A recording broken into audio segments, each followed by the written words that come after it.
Tapos sumulat yan, ha? Bakit? Anong dahilan? Ha?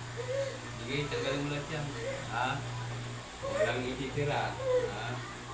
Hindi ko tatanungin kung alam mo, basta kontin mo. Ha?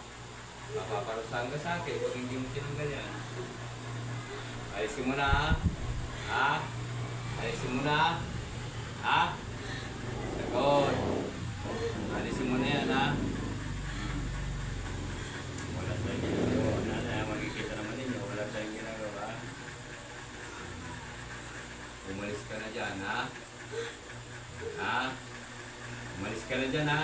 Pagalingin mo ito, huwag ka nang babalik, ha? Pag inutos ko, huwag ka nang babalik.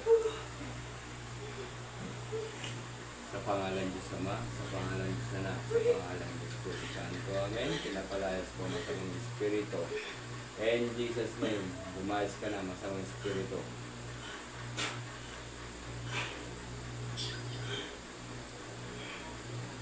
Nilayas.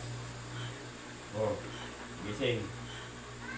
Oh, bakit? Malis ka.